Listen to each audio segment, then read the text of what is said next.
Hey guys, welcome back to my channel. Today is going to be a bit different. This reading has nothing to do with true crime. And actually, well, it will be a reading, but not what you're expecting. So, a few weeks ago, I posted on my community page on the YouTube channel about getting the Wizard of Oz tarot deck. And I'm really excited about it because the Wizard of Oz is extremely near and dear to my heart. When I was a little girl, I watched this movie every day over and over and over again. So multiple times a day. It got to the point where, because I didn't own it, we were renting it at Jumbo Video. Oh, I can still remember the way that place smelled with the popcorn. And the guy finally said to my mom, "Look, lady, why don't you just take it? You're the only person that comes in and rents it anyway."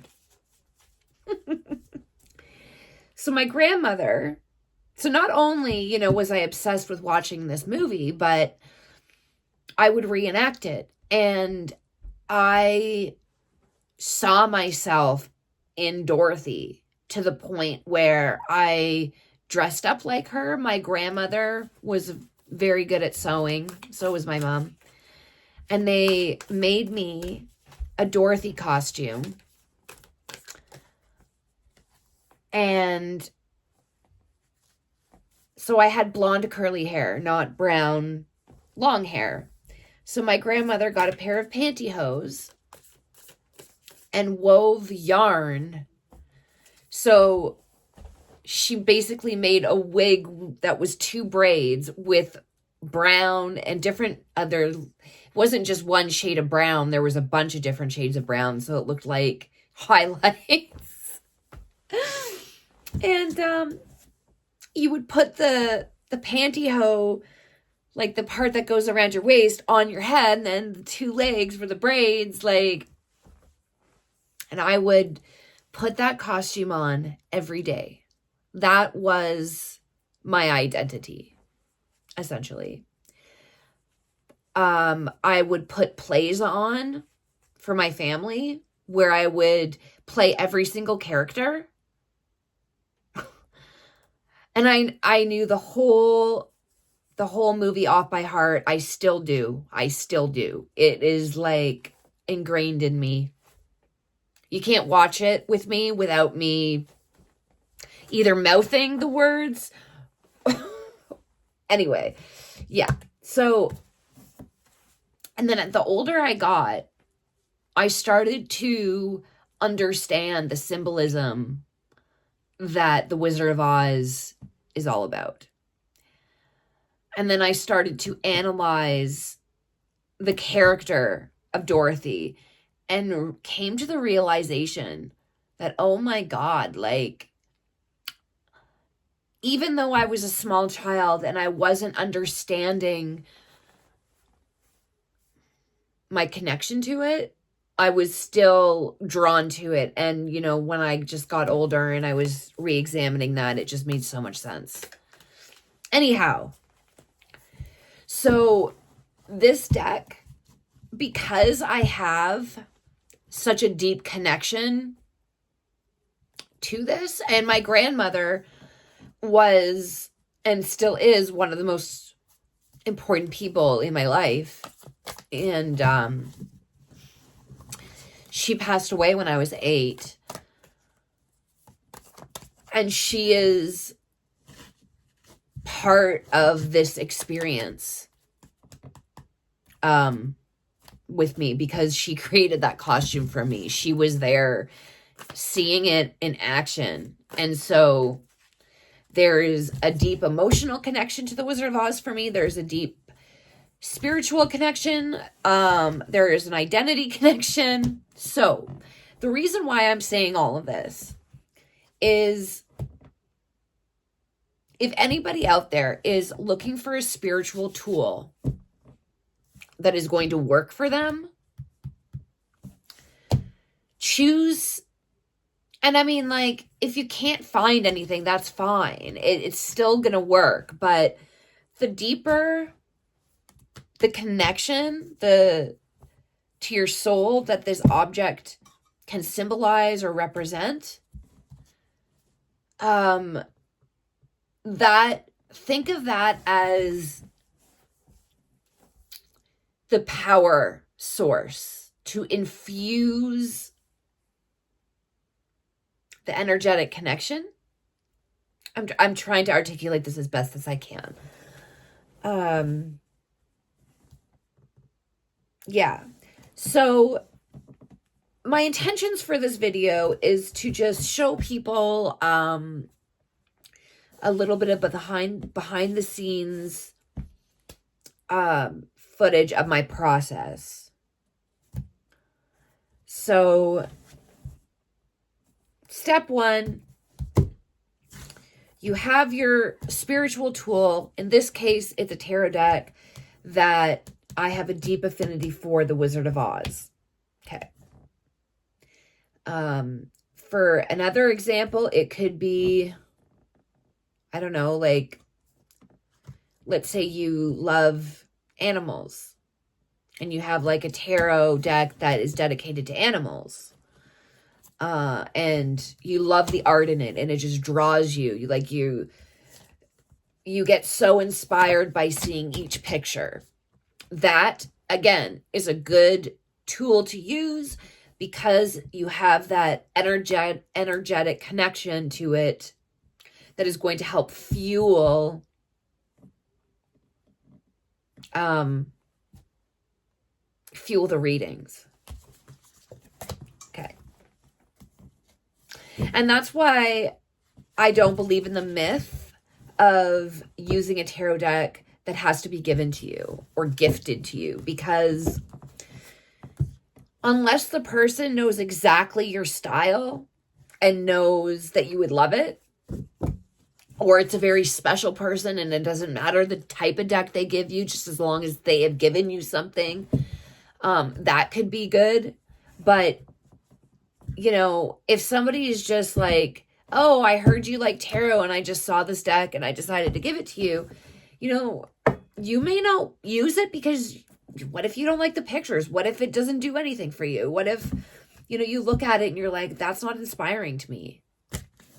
So for all of you out there who is wondering about that myth, in my personal opinion, I think it's just that, a myth. And I don't put any credence to it, but to each his own. So, another part of my process when I get a new deck or any new spiritual tool, it doesn't have to just be a card deck. For instance, these tokens,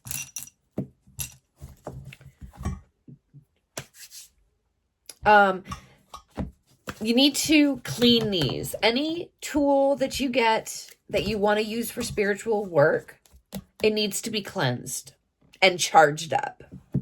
Cleansing is washing it of any energy, good or bad. Okay? So once you cleanse it, you need to infuse it back with energy. So, what I usually do, and I'll bring you over here.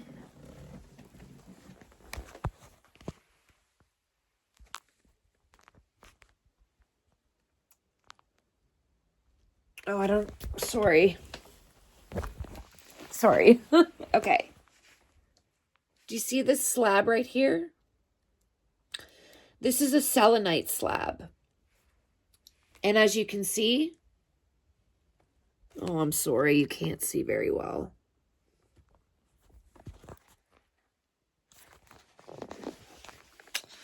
Okay, I'm sorry about that. So I have a selenite slab, and I set my cards upon it.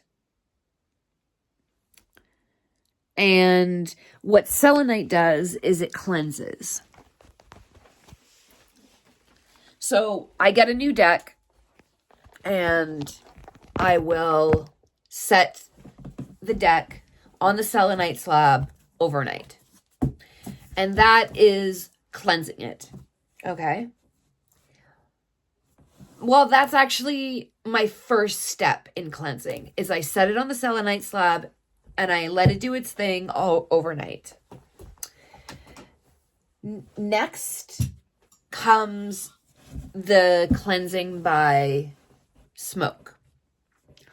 And I did the same thing for these. So what I did, and I see this is a piece of selenite. And to make sure that this stays clean is I just keep it in there all the time. And then to refuse it, oh, where did it go? This is Lemurian quartz. And what this does is it amplifies. So that's also in there. And then this is amethyst. And this is really good for like psychic connections and intuition and stuff like that, and the crown chakra. So I keep this in there, and this is what infuses and charges the tokens. So when I first got these tokens, they came in a bag, and what I did was I lit my Palo Santo, and I placed it in the bag so the bag would fill up with smoke. And then that was the smoke cleansing process. And then, like I said, I keep the selenite in there, and then these two crystals, and then that keeps them cleansed and charged all the time. So with the cards, I set them on the selenite slab overnight. That's the first step in cleansing. And then I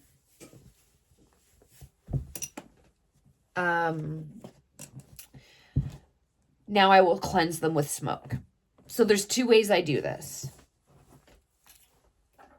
First way, when I have a longer piece of Palo Santo, they come in sticks about this long. I light it.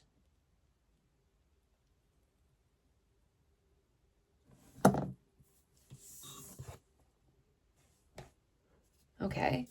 And then each card, I pass over the smoke. And I obviously make sure there's a big plume of smoke. Now, in the case that is right now, with this selenite stick being extremely small, is I take my Thurible, and that's what this is. It's a Thurible, and there's these, and I'll show you what the package looks like. These are charcoal pucks, and you light them. I bought a box of them, and there's like, I think 10 packages with 10 pucks in them. You light it. And if you don't have a Thurible, what you can use is like a bowl with like sand or salt. That works. Or a stainless steel, or not stainless steel, aluminum like pie plate. That also works very well. And so you light the puck. And as you can see, it'll start to spark a little bit. And then you just stick it in your Thurible and you wait until it becomes white. Once it becomes white, and it takes a good 10 minutes maybe, that's when I'll place this little nub on top of the puck, and I'll get a consistent plume of smoke. And that's when I take each card and I run it through the smoke. And each time I am visualizing the smoke cleansing the card. So how I visualize it is I visualize this this like blue purple glow coming, radiating off the smoke. And that's what I visualize as I pass the cards through the smoke. So that is it. And I typically do this once. Like I said, after every use of my decks, I rotate them on the selenite slab. So for instance, as an example, for instance, I'm using a different tarot deck and a different true crime oracle deck for the Fox Hollow Farms readings. Okay. So once I'm done that reading, I will place all the decks that I used on top of the selenite slab. And then on top of that, I will place a rose quartz stone, an amethyst, and a Lemurian quartz, because the Lemurian quartz amplifies. So it's going to amplify the energies from the amethyst and the selenite. Or sorry, the amethyst and the quartz and the selenite.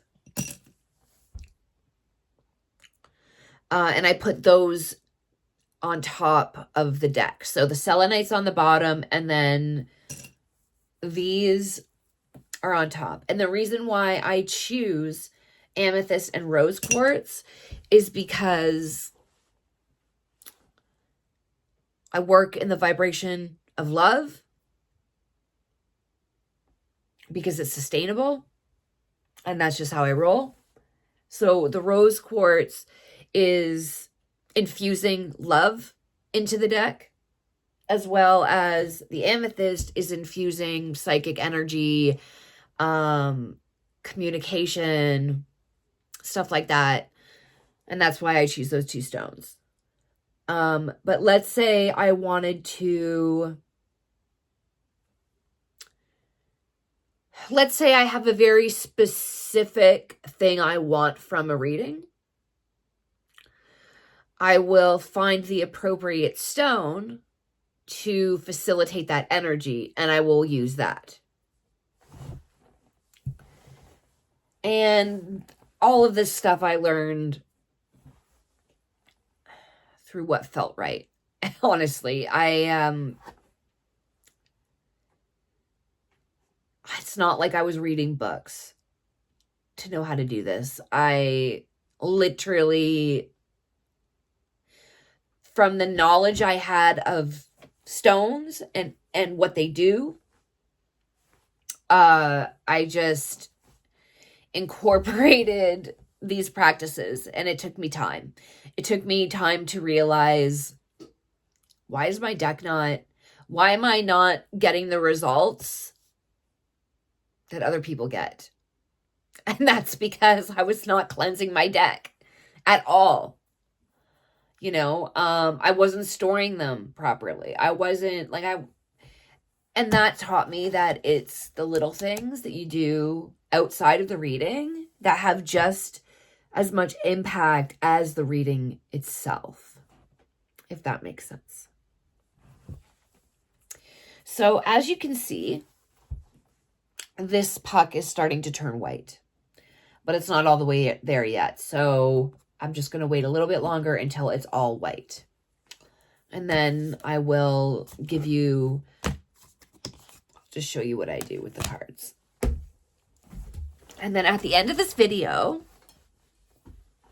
I'm going to do a 2-pile pick-a-pile from this deck. And we're going to, it's a little treat for you guys. So I'm going to get you to pick, pile 1 or pile 2. And it's going to be, like a general message from your spirit guides. So stay tuned for that. All right, so what I'm going to do is just wait till this turns all the way white, and then I'll be back and we will start the cleansing process. Okay. Got a pretty smoky room, but everything is cleansed and ready to go. So this is going to be a 2-pile pick-a-pile. And this is going to be a message from your guides or somebody on the other side, or your angel, your guardian angels, or your spirit team in general, your higher self, what have you. This is a timeless reading. Therefore, anybody watching this at any point in time, it's going to be for them. Look for anything and everything could be a sign. So pay attention to the pictures, the colors, the feelings you get when you know, just keep all of those things in mind.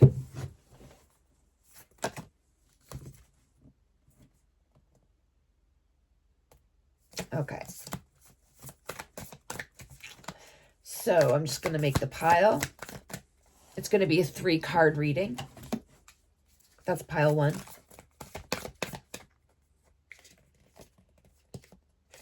Pile 2.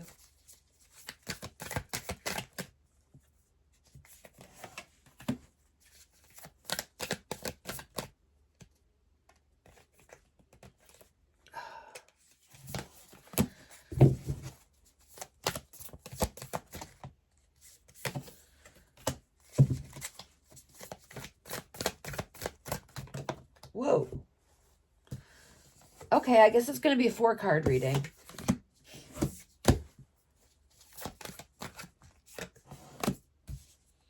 Okay. Well, technically 5, because I'm also going to include one of these.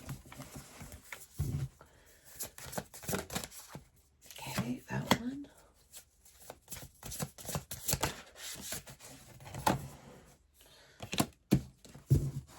Okay.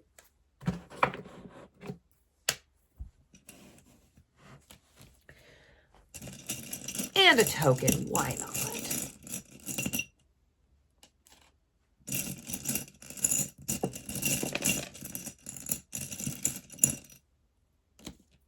Okay, so take a look at the tokens, or focus on number 1 or number 2 or whatever, and take a couple minutes for yourself to do this. Pause the video, look at these 2 piles, and whatever pulls you or speaks to you, or if you're just like, I don't know why, but that. So make your choice and unpause, and we will get started. Okay. So for pile 1,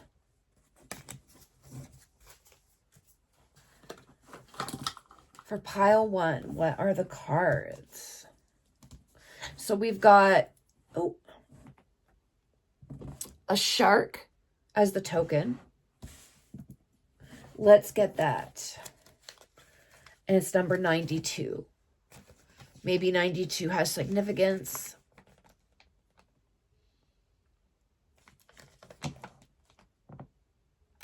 Unseen danger, sly, or a predator.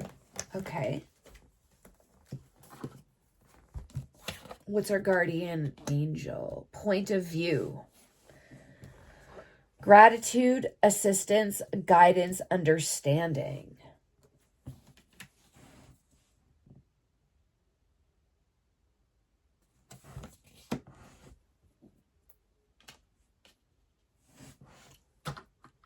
Okay.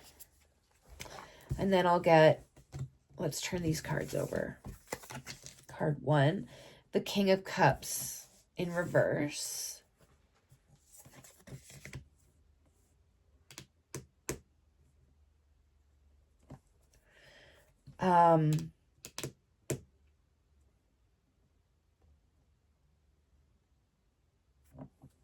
Four of Swords in reverse. Seven of Swords upright. And the Three of Bricks, which is Pentacles. Okay.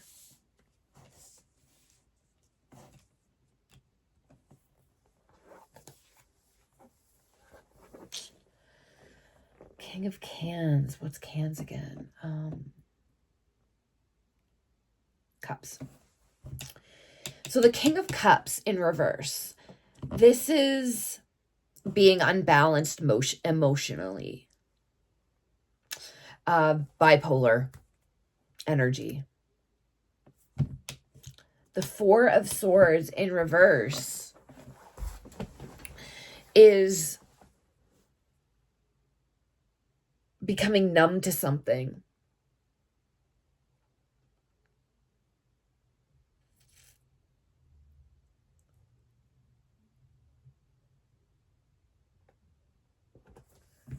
The Seven of Spears is deceptive, betrayal, somebody stealing something from you, but trying to, get away with it. And the Three of Bricks being pentacles in this deck, is collaboration, work, teamwork. And then our Angels and Aura card is about gratitude, assistance, guidance, and understanding. Unseen danger or sly behavior. This is connected to this. So what this is saying is that somebody in your life whom you worked with or do work with, maybe not like in your job, but like you've worked with in the past, or you work on projects together, you do things together. You're trying to understand why they did what they did. You're trying to understand why the betrayal happened. But maybe a part of you is grateful because I have a feeling it could have been a lot worse, if that makes sense. So what Spirit's saying is, instead of spending all of your energy on getting angry and lashing out, finding or having the guidance to understand why they did understand the person before the event. So they're emotionally unstable. They're numb to things. They don't feel the way you feel. Perhaps this person is so numb, they may do things just to feel something. Which is actually pretty troublesome, because that, that can lead to some pretty dangerous behavior.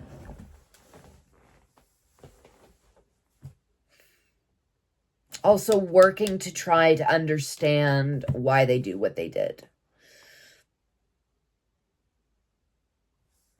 And I think the part that scares you the most is the fact that it's unseen.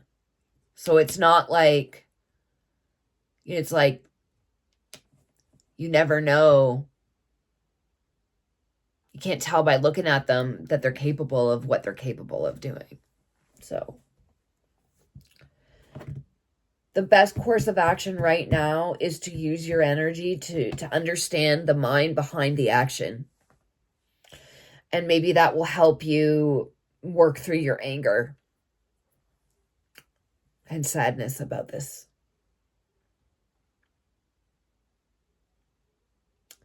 Thing is don't feel stupid. This was not something you could have seen coming at all.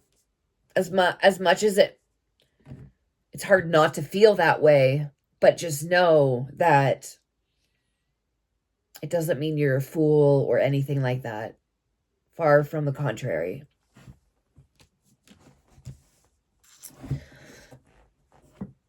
Okay. Let's get pile 2.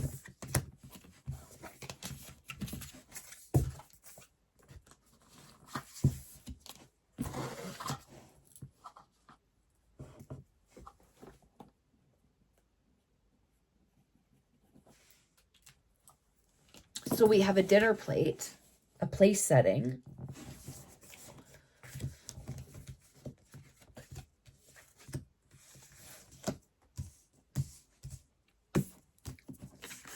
Which is 140. Renewed connections.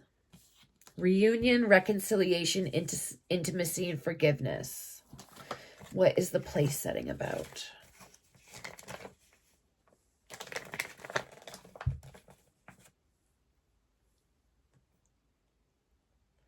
Remember to fill your plate physically, spiritually, and emotionally.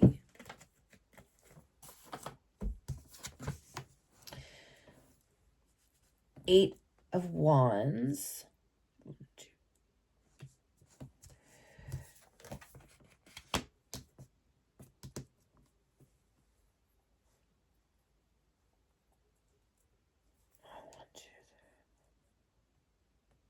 So the 10 of Wands. Or sorry, 10 of Spears, which is the swords. Ace of Swords. And the 4 of Cans, which is Cups.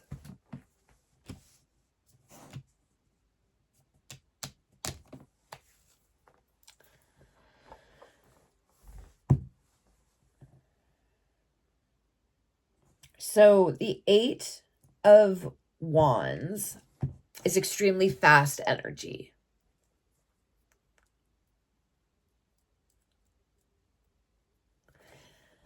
And the 10 of Swords is a painful ending.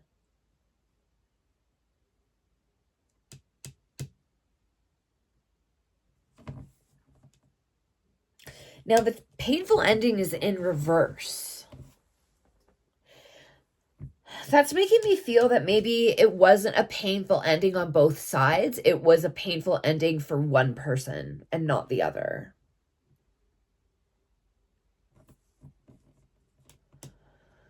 Ace of Swords is the beginning of trying to make sense of things.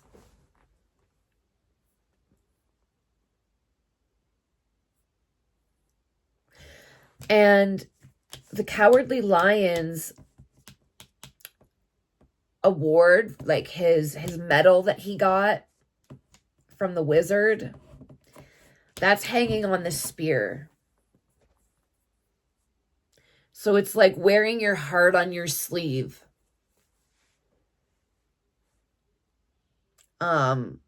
Is like putting something that's extremely close to you on the table in hopes that that will help fix things. And then we have the 4 of Cans, and that's like apathy, being indifferent, being numb, not really sure how you feel.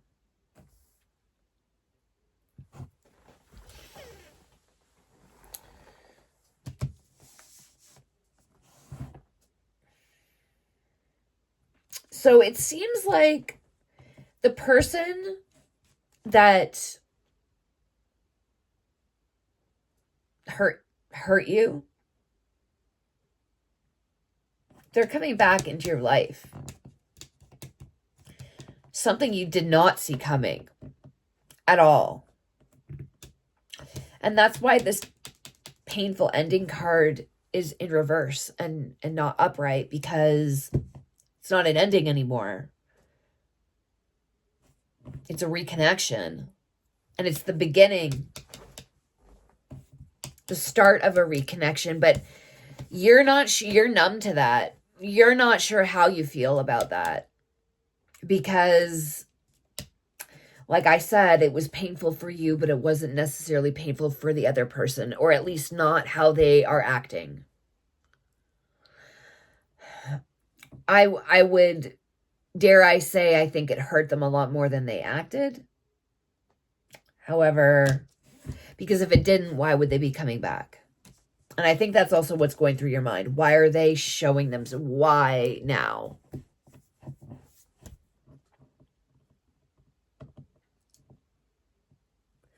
And with this, making sure to fill your plate physically, emotionally, and spiritually.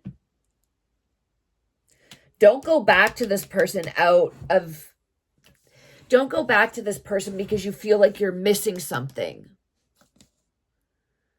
Make sure that those three aspects, physicality, spirituality, and emotional, make sure that you are filled up of those things first, so that you're not doing anything for the wrong reasons.